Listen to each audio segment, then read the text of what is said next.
لو أنزلنا هذا القرآن على جبل لو أنزلنا هذا القرآن على جبل لو أنزلنا هذا القرآن على جبل لو أنزلنا هذا القرآن على جبل لرأيته خاشعا متصدعا من خشية الله وتلك الأمثال نضربها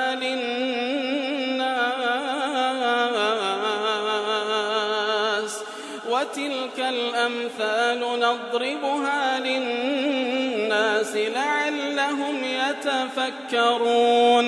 الحمد لله والصلاة والسلام على رسول الله وعلى آله وصحبه ومن والاه. السلام عليكم ورحمة الله. برزان خوش حالم لواني بينصت بيستال لواني كاين تفسير القرآن في رزبيم وخزمتان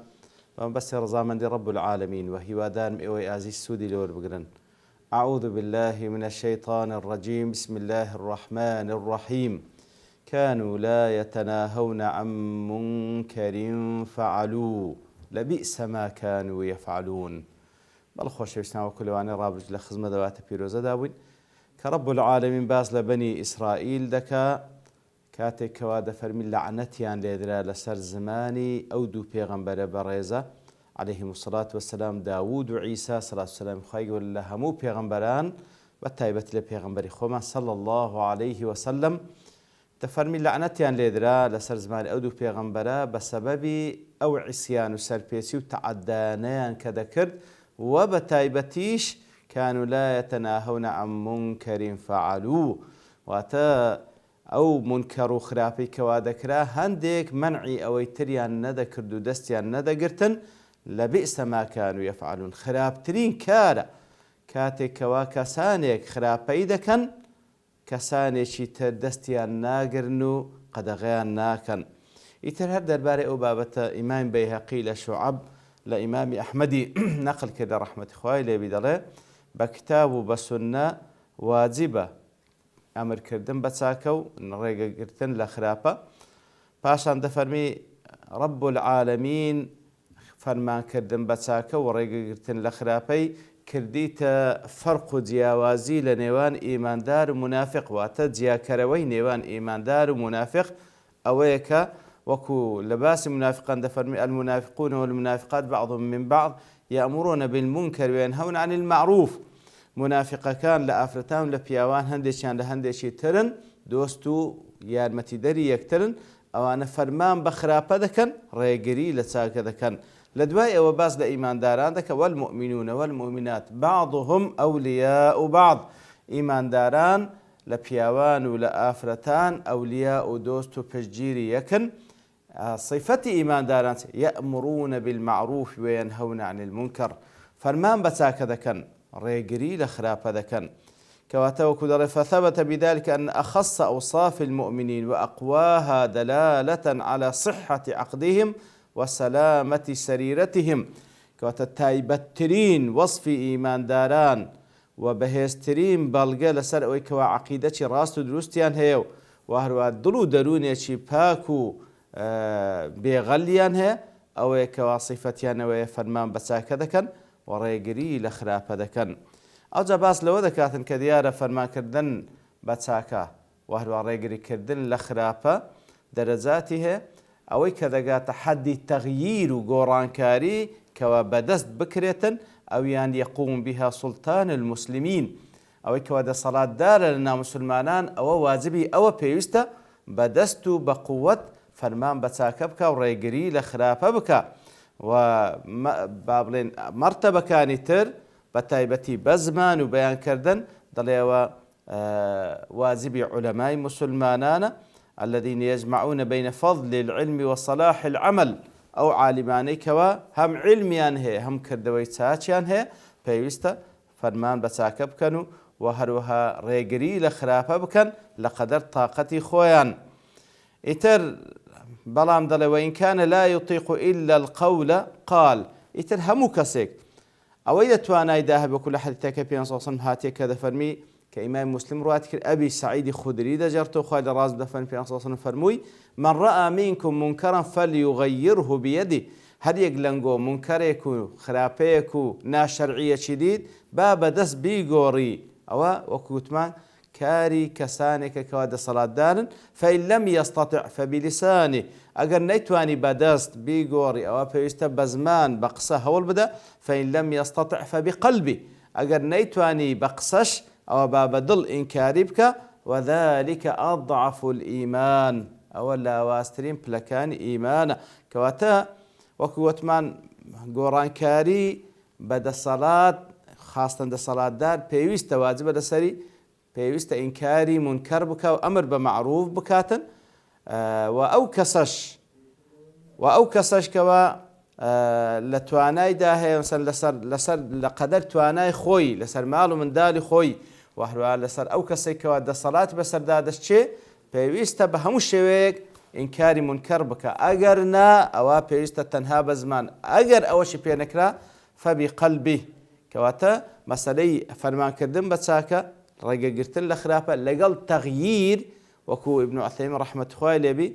دەڵێ شەرط نییە هەموو کەسێک توانای تەغییری هەبی، بەڵام هەموو کەسێک دەبی فەرمان بە چاکە بکە و ڕێگە لە خراپە بکە. ئەوەی دەسەڵات هەیە پێویستە هەر بیکە تەغییرەکەش بکە و لێ نەگەڕ خراپە ڕوو بداتن. بەڵام ئەوەی کەوا ئەو دەسەڵاتەی نییە ئەو وەکو مەرتەبەکانی کە پێ باسی کرد نەیتوان بەدەستیش بگۆڕی پێویستە بە قسە هەوڵ بدە. بە قسەش پێی نەکرا ئەوە پێویستە بەدڵ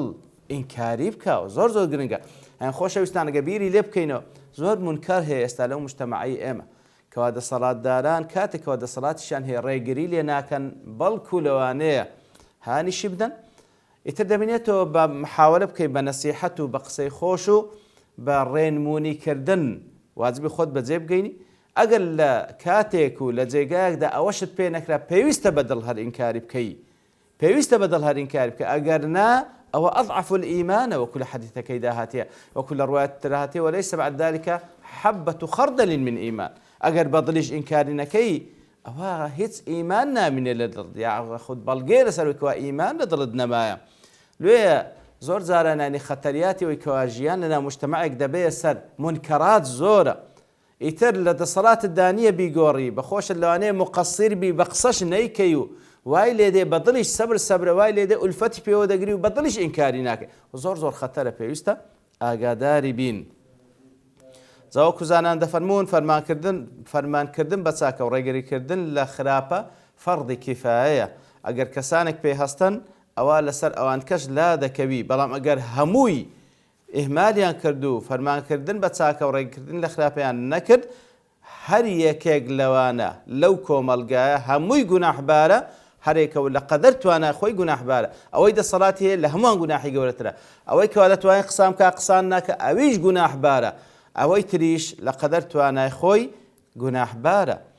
پاشان دەڵێ هەندێک جێگا هەیە یەتەعەیەن کەواتە گوتمان فەرضی کیفایەیە ئەگەر کەسانێک بکەن لەسەروان تکە لا دەکەوێت، بەڵام هەندێک جار فەرضی عەین وەکو چی کەواتە ئەتوو لە جێگایەک بی تەنها ئەتوو ئەو خراپەی ببینی یاخود هیچ کەسێک نەتوانی ئەو خراپەی بگۆڕ تەنها ئەتوو نەبی واجبە لەسەرت بیگۆڕی، واجبە لەسەرت فەرضی عەینە. هەروەکو بە تایبەتی لە ناو ماڵ و منداڵی خۆت کەوا پێویستە ئەو واجبە جێبەجێ بکەیت. وهروە زانایان دەفەرمون کاتێکەوە ئینسان وا تێبگا ئەگەر فەرمان بە چاکە بکە و ڕێگە لە خراپە بکە لە جێگایەک و لە حاڵەتێکدا هیچ ئیسفادەی نییە و نەتیجەکەی نابی لەو حاڵتەی ئەو گومانەی خۆی کەوا وا تێدەگا فەرمانکردن بە چاکە و ڕێگرتنی لە خراپەی نەتیجەی نابی ئەو گومانەی نابتە عوزر لە بۆی کەوا واز لە ئەو کارە پیرۆزە بینی، بەڵکو ئەو پێویستە ئەو ئەنجامی بدا، پێویستە ئەنجامی دا و لە قەدەر توانای خۆی فەرمان بە چاکە و ڕێگری لە خراپە بکە. ئەوجا ئەگەر نەتیجەی بوو ئەوە نورون عەلا نور، ئەگەر نەش بوو ئەو واجبی خۆی بەجێگەیاندیە. و هەروەها لە خاڵێک کە عولەما دەڵێن شەرط نییە ئەو کەسێک کەوا فەرمان بە چاکە دەکا و ڕێگە لە خراپە دەکا کامیل الحال بی، واتە بەخۆی هەموو ئەو چاکانەی لێبێتە جێ کەوا فەرمانی پێ دەکا و هەموو ئەو خراپانەی واز لێ هێنابی کەوا قەدەغەی لێ دەکا دەڵێ ئەگەر وا بڵێن وەکۆندێک لە عولەما دەڵێ ئەگەر بڵێن تەنها کامیل الحال ئەو کارە ئەنجامدا کەس نامینێ لەبەرەوەی غەیری پێغەمبەران عەلەیهیم سڵات وسەلام هیچ کەسێک نییە کامیل الحال بی هەموو کەسێک تەقسیری لە جێبەجێکردنی واجبەیەک هەیە لە واجباتەکان هەیە و هەروەها لەوانەیە پێشی هەڵخلیسکابی بەدافعی باڵێ وەسوەسەی شەیطان و نەفسی ئەمارە بسوو گوناحێکی کردبی بەڵام معنای ئەوە نییە کەوا مادەم بەخۆی هەموو واجباتەکان جێبەجێ نەکردێ واز لەم قەدەغ کراوەکان نەهینایە ناکرێ فەرمان بە چاکە و ڕێگری لە خراپە بکەن نا هەر یەکە و پێویستە لەسەر ئێمە بزانین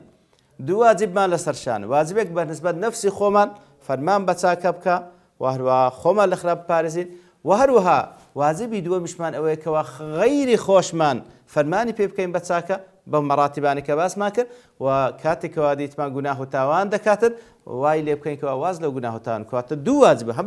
بەنسبەت نەفس خۆمان هەم بەنسبەت دەوروبەر خۆمان ئەگەر یەکێکیشمان نەکرد معنەوە نییە ئەوەی تریان نەکەین کە بە خۆت خراپەکەت کردیە ئەسڵ وایە بە خۆت طبعاً پێش هەموو کەسێک لە پێش هەموو کەسێک فەرمانەکان جێبەجێ بکەی خۆت لە قەدەغ کراوەکان پارێزی ئەسڵ وایە بەڵام ئەگەر ئەوەشت نەکرد معنای نییە ئەوی دیکەش نەکەی چونکە نەکردنی چاکە وەکردنی گوناحێک ئەوە گوناحە لەسەر دەنووسرێ بەڵام کە فەرمان بە چاکە ناکەی و ڕێگری لە خراپە گوناحێش کەش لەسەر دەنووسرێ لۆیە ئەگەر یەکیشت پێ ناکرێت دووەمی هەر بکە یەکیشت پێ ناکرد دووەمی بەڵێ گوناحباری لۆیکەوە بە خۆت گوناحت کردی و بە خەڵکیش دەڵێی مەیکە كبر مقتا عند الله أن تقولوا ما لا تفعلون بلام أجر واز لها دوتشي بيني بالتأكيد جناحك زور قولتنا و لو شروط مرزاني كزانان باسيان كرد درباري فرمان كردن بساكا وريجري كردن لخرافة يكميان ضل فيست علمت بهبي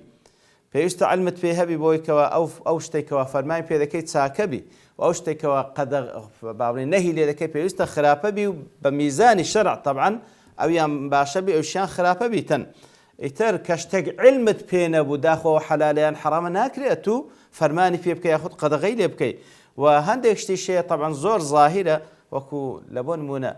كسك دبيني كوا نويج ناكا هم كز دزاني أو نويج فرزة يعني هيت كسك عذريني بالغرام هيت علاقة من ده دو قصي خير لقربك بشكو بو قصي خير تبقرته كسك دبيني بروجيني لرمضان ده هيت عذري شنيا كواتا بيويست أوشت الظاهران هم كسك ديزان واجب لسر هم كسك برام أوشتي كنايزاني طبعا دبي خوتي لباريزي بتايبتي أوشتاني كوا وردكاري تدا أو كاري علماء كواتا يكم شرط أو كواتا بيستا علمت بوشتيها بكوا فرمان بيذكي وخذ غير ذكي باشان أوشتي كوا مختلف فيه أوشتي كوا مختلف فيه واتزيجاي خلافا لنوان علماء عيني بهمان شوا بيستا خوتي لباريزي لفرمان كردنو لقدغ كردن تيدا تونكا مادام اختلاف تدا بين علماء كواتا مجال تدا مسألة كوبتابتي مسائل اجتهادي مجال تدا هي كواتا لوشتان النبي كوا مسائل اجتهادي بيتن ناكري أتو فرمان بتساكا وخراب بابلين رايقري لخراب بكي كوا أتو بخرابي تدا بلا من المذهبش كخرابني لحالة لخالة شديكا فيويست التأكيد بكي كوا فعلا فلانة خرابة فلانة منكر لفلانة كز رويدا يانا يعني هرب جمان ين فلانة كز فلانة شتي كردية نا فيست تأكيد كم لبون منا أو كسي كواديتا مزجود روجي جمعة بيغمر صلى الله عليه وسلم لخطبة دا بيغمر صلى الله عليه وسلم تأكيد لكذا فرمي أصل ليتا وأتدورك على سنة تحية المسجد كرد أو يجدلين نخير دفرمي دورك على تحت المسجد أو زداب نشا كالتأكيد بكوالا سري كواداخ أو منكري كردية نا أجر كردبوي أو ذا فرمان بيبك بتساكو ريقري لي بكرة خرافة ولا خالش كأن لا يتحول إلى منكر أكبر منه منكرك هي بلام دزاني أجر بيتو إنكاري لو منكر بكي منكرش جورة الرودة ده فيستوازي لبيني لبون مناوكو أو حالتي لشيخ الإسلام دجير نوكاتك ولا زماني ويتتاركان موجود بون بخوي وبتسال مسلمانك لقلي دانا بلاي كسانك دادرون لتتاركان كوادانشتنا عرق دخونه ودلين يا شيخ بتسين ريقريان ليبكين لو عرقي كدخون دفرمي نخليها نقرأ أجر ريقريان ليبكين لا عرق خوادنا وكوا فجورة كان لو نفس خوانا هل دسن بمنكريش جورتر دين تعدى لمسلمان عندكن ليه نقرن هر أو منكر باشتري لمنكريش جورتر وهروها پێویستە لە فەرمانکردن بە چاکە و ڕێگریکردن لە خراپە پێویستە ڕفقت هەبی لە سەرخۆبی واتە هەموو شتێک ئدعو إلى سبيل ربك بالحكمة والموعظة الحسنة حتا بە قسەی خۆش پێک بێ نابی توندی بکەی و هەروەها بە ناوی فەرمانکردن بە چاکە و ڕێگریکردن لە خراپە بە هیچ شێوەیەک و لە بۆ هیچ کەسێک نەهاتیە تەجەسوس لەسەر خەڵک بکە بزان داخۆ فلانە شت دەکەیانە ئەوەی لەسەر تا ئەو شتێک کە بە ئاشکرا دەکرێت لە منکەرات ئەتوو قەدەغەی لێ بکەی نەوەک زیاتر ئیتر ئەو چەند خاڵێک بوو لە فەرمانکردن بە چاکە و ڕێگریکردن لە خراپە کاتێکەوە کەسانێک لە ناو کۆمەلگادا هەبوون ئەو فەرمانە پیرۆزان بەجێگەیان ئەوە بەڕاستی بە خۆیان و هەموو کۆمەلگاش پارێزراو دەبی بەڵام ئەگەر ئەو واجبە پیرۆزە ئێهمال کرا و جێبەجێ نەکرا و کەس نەبوو خەمی لێ بخوا بە تەکید ئەوە هەموو کۆمەلگا بە خراپەکار و ئەوانەی کە بێدەنجیشن بەرەو هەڵدێر دەڕۆن لە دنیا و لە قیامەت خوا پەناماندا وصلى الله وسلم على نبينا محمد وعلى آله وصحبه أجمعين وآخر دعوانا الحمد لله رب العالمين لو أنزلنا هذا القرآن على جبل لرأيته خاشعا متصدعا من خشية الله وتلك